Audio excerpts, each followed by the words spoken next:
Lielajai debesu māmuļai bija daudz zvaigžņu bērnu, gan lielāki, gan mazāki, bet visi mīļi. Pati spožākā bija Sirius zvaigzne. Tā savu skaistumu rādīja nakšņotajās debesīs ziemā. Šai zvaigznei bija dažādas nokrāsas, sākot no ļoti spoži baltas līdz balti zilganajam tonim. Bet Telgiuse bija viena no lielākajām zvaigznēm.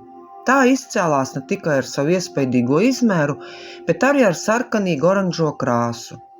Arturus arī krāsas ziņā līdzinājās savai māsai, bet tikai savu skaistumu demonstrēja pavasara novakarēs. Vega savu uznācienu bija pataupījusi vasaras novakarēm, kad vērīgākie varēja baudīt balto nokrāsu ar vieglu zilganu toni.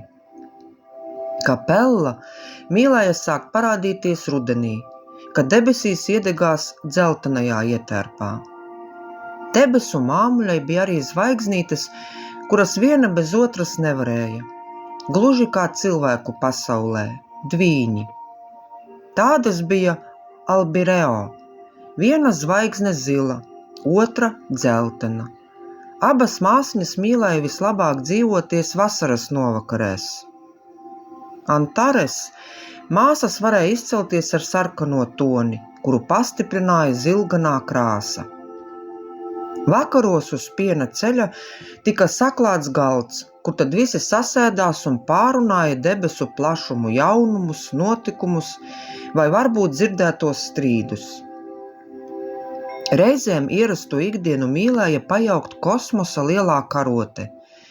Tad visi jutās kā zirnīši zupā, kurus nemitīgi maisa un savu kārtību grib ievest visuma stingrā roka. Bieži ciemiņš bija tēvocis Mēnesis, kurš lēni kūpinot miglas cigāru, pārstāstīja kādu stāstu no senām dienām. Tad visas sanākušās zvaigznes elpais turējušas klausījās šos atmiņu stāstus. Tie bija vēl tie laiki, kad Mēnesis bija jauns un dzīvojās ne tikai pa debesu istabām, bet arī apstaigāja savus īpašumus uz zemes.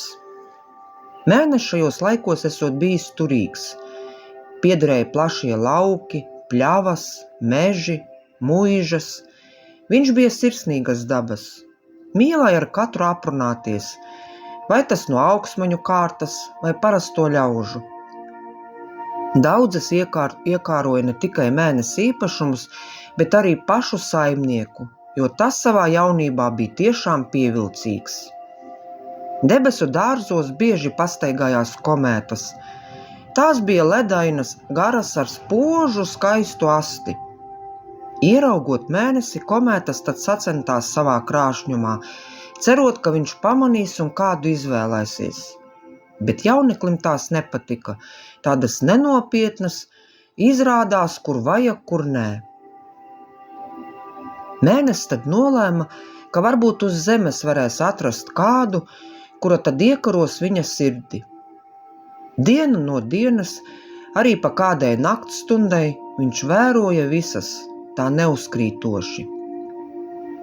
Skatienu piesaistīja Vāveres jaunkundze, tāda strādīga, čakla, vienmēr durvju priekša sakopta, viss sarūpēts ziemas periodam. Arī izskatā daļa, rūsganais tonis Mēnesis prāt saskanētu ar viņu, vēsi blāvo. Bet tā aste, tā bija ko vērts, kupla, eleganta, it sevišķi, kad Vāveres jaunkundze leca no zara uz zaru. Izcilas lēkātājas. Bet Mēnesis laika gaitā uzzināja, ka vāverēm ne viss padodas. Jā, viņas lielāko dzīves daļu pavada koku zaros, prasmīgi lecot, bet krītot no liela augstuma var savainoties. Šis fakts Mēnesis atturēja ar tālāku sapazīšanos, vai iecerētā varēs viegli iejusties arī tur, augšā, debesu jaunajās mājās. Nākamā, kas piesaistīja skatienu, bija Žagata. Arī eleganta, nekā lieka, atturīgi toņi. Tie Mēnesim patika, būs saskanīgi, viņš gaišajos toņos, Žagata arī, baltais labi saskan ar melno. Tik tāda paskaļa, Bet nekas, gan jau iemācījis uzvedības etiķeti. Ilgāku laiku vērojot, Mēnesis sev par nožēlu atklāja, ka izredzētai viens trūkums. Ļoti mīl rotāties un visaugstāk par visu novērtē visu, kas spīd un laistās. Tas debesu spīdeklim lika būt uzmanīgam un aizdomāties, vai Žagatas jaunkundze pietiekami laiku veltīs viņam, jo debesu plašumos vai cik daudz dažādu spīdīgu lietu. Tāpēc arī šo Līgavas kandidatūru viņš neizskatīja tālāk. Mēnesis bija piesēdis koku pavēnī un pārdomāja, kura varētu būt viņa nākamā izredzētā.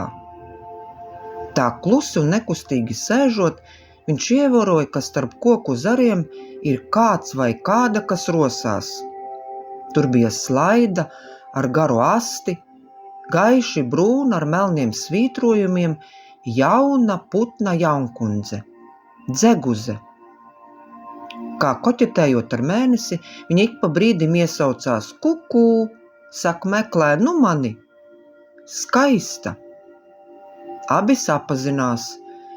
Mēnesim iepatikās gan Dzeguzes izskats, gan koķetēšanas māka, ne par daudz, ne maz. Lidot ar māk, tātad nebaidīs debesu plašumi.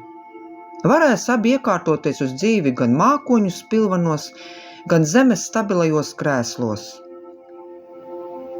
Draudzēšanās posms jau pārgāja uz to periodu, kad abi jau lēma par savu lielo dienu.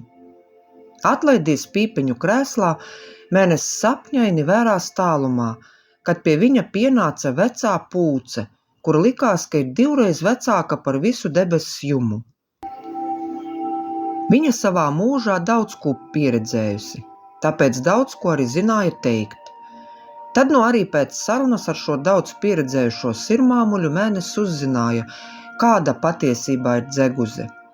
Jo no paaudzes paudzē Dzeguzes par savām atvasēm nerūpējās, meistarīgi tās iemānot citām ģimenēm.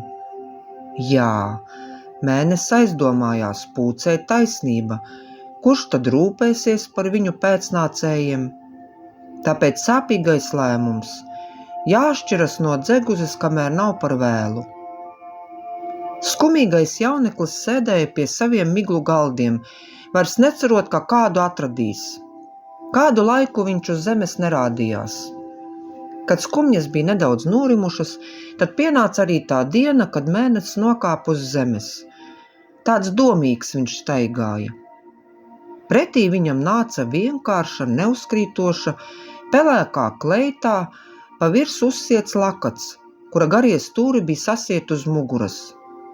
Abi saskatījās un pagāja viens otram garām. Pagāja vēl pāris dienas, un Mēnesis saprata, ka svešiniece viņam neiziet no prāta. Cerībās satikt, viņš devās aplūkot savus lielos īpašumus pa zemes ceļiem. Jā, tur jau viņa nāca. Uzrunāja jaunkundzi, viņa laipni atbildēja. Sarunas laikā viņš uzzināja, ka sarunas biedreni sauc Vārna. Nāk no parasto ļaužu aprindām, patīk pastaigāties, saskatīt dabā skaistumu, mīl vienkāršas lietas. Jau pēc vairākām satikšanas reizēm Mēnesis sev par prieku atzina, ka Vārnas jaunkundze ir ļoti gudra, par daudz ko zina, saprot daudzas lietas. Sakārtodama savu tumšo lakatu, lēni spārnus kā uz rokas uz muguras salikusi, viņa apstaigā pļavas, laukus, ceļus, takas, vēro visus, mācās no redzētā, ir savs viedoklis, gudrība, kuru liek lietā vajadzīgajā brīdī. Augstās skolās nav gājusi, bet uzkrātā gudrība varētu konkurēt dažu labu augstskolas pasniedzēju, Mēnesis gadījumā ar zvaigžņu pazinējiem, astronomiem. Vārnas jaunkundze Mēnesim iepatikās. Bieži abi pastaigājās. Tad viņš varēja vēlreiz pārliecināties par Vārnas gudrību un pieticību. Viņa apzinājās, ka nav krāšņu tērpu kā piemēram zīlītēm vai graciozajiem gulbiem. Bet augstāk par visu tomēr Vārnas jaunkundze vērtēja savas uzkrātās zināšanas. Mēnesis to visu novērtēja, arī to, ka simpātijai nav svarīgi, bagāts viņš vai nē. Viņš saprata, ka beidzot ir atrasta tā īstā, kura pašam par brīnumu ir iesēdusies viņa sirdī. Arī Vārnai sarunu biedrus ļoti patika. Tāpat kā uz zemes ir savi likumi, tādi arī valdīja debesu pasaulē. Gala vārds piederēja visu debesu spīdekļu pārvaldniekam Kosmosam. Tas noteica, kas un kā būs, vai dos savu atļauju kādai savienībai vai nē. Jebkura atbilde ir jāpieņem bez ierunām. Kā stingrs saimnieks, kā teica, tā arī būs. Mēnesis drebošu sirdi devās lūgt atļauju savai un Vārnas kopdzīvei. Vēl mēģinādams pirms gala atbildes došanas, Mēnesis visu varenajam nosauca pirms tam iecerētās vāveri, žagatu un dzeguzi, lai pierādītu un parādītu, ka viņš ir attapīgs un pats prot saskatīt jau laicīgi izredzēto trūkumus, tad tos arī uzskaitīja Kosmosam. Šo visu darīja, lai tikai izlūgtos no visuma labvēlīgu atbildi. Nāca Vārnas kandidatūras kārta. Visam atbilst, skaista, vienkārša, mīloša, gudra. Iestājās klusums. Varēja pat dzirdēt komētu astes svīkstošo skaņu, kuras kā zinkārīgi bērni bija saskrējuši uz debesu pļavā. Kā maisot tēju krūzītē, Kosmos to darīja ar visiem, kuri tajā brīdī peldēja pa zilo tumīgo debesu šķidrumu. Mēnesis zināja, ka šajā brīdī izšķirsies viņa un Vārnas liktenis, jo katru reizi, kad visums pieņem svarīgus lēmumus, tad šis it kā tējas maisīšanas rituāls tika veikts. Tika paziņots lēmums. Nē, ar Vārnu Mēnesis kopā nedrīkst būt, un tūlīt arī sekoja paskaidrojums. Jā, labi, ka izredzētā ir gudra, mīloša, atbalstīs Mēnesi gan priekos, gan bēdās, bet tas izskats. Debesu jumā viss ir spoži, pamanāmi, jo pārsvarā visa satikšanās notiek diennakts tumšajā laikā. Kā kāds varēs pamanīt Mēnesi sievu, pelēka un vēl pāri tam tumšais lakats? Tur taču tumsā neviens viņu neievēros. Pats tāds gaišs, un sieva būs kā parasts laukakmens ceļa malā. Nē, lai lūkojot citu līgavu, košāku, pamanāmāku. Kā tiesā. Spriedums nolasīts un viss. Mēnesis nespēja noticēt tam visam. Vēl pie šī klāt tas viss jāatstāsta Vārnas jaunkundzei. Viņa visu noklausījās un tā skumji tik iesaucās krā. Ātrumā pat Mēnesim likās, ka tas skan kā attā. Pagriezās un aizgāja. Tajā brīdī Mēnesis juta, ka sirds tā dīvaini nokrakšķ. Viņš saprata, ka pēc šī piedzīvotā viņš vairs nespēja dzīvi iedomāties ar citu. Tāpēc nolēma, ka paliks vecpuisī. Un, lai nesāpinātu sevi un Vārnu, uz zemes ar vairs nerādīsies. Viņš jau noraugās savu iecerēto no augšas. Viņš redz, ka Vārna vēl pa vecam ieradumam apstaigā tās vietas, kur abi pastaigājušies, salikusi spārnus kā rokas uz muguras, apsējusi savu tumšo lakatu. Vēro, domā, uzkrāja jaunas zināšanas, atceras par aizgājušiem laikiem, kad pa samtaino zāli staigāja viņa un Mēnesis. Savu stāstu pabeidza Mēnesis un tā skumji nopūtās. Šo visu arī dzirdēja Kosmos. Viņam kļuva žēl, ka bijis tik skarbs un nepiekāpīgs. Lēmumu grozīt vairs nevar. Kā mierinājumu visums nobēra sauju zvaigžņu, lai priecē gan Mēnesi, gan Vārnu, gan visus pārējos.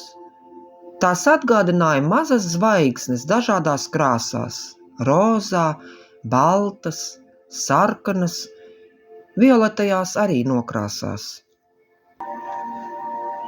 Visu šo skaistumu ieskāva smalkas lapas. Tām patīk saulenes vietas un zied no vasaras līdz pat rudenim. Arī nosaukumu Kosmos kā ceļamaizi deva šīm puķēm līdzi – kosmejas, bet tautā tās iesauca par ziemeļzvaigznēm. Bieži dāržos var redzēt šo skaistumu, jo tās nav prasīgas. Izskatās, ka ir debesu atspulgs, kurā arī ir Sirijus, Betelgiuse, Arturus un vēl citas zvaigznes. Šo pasaku sacerēja un ierunāja Dace Veikša.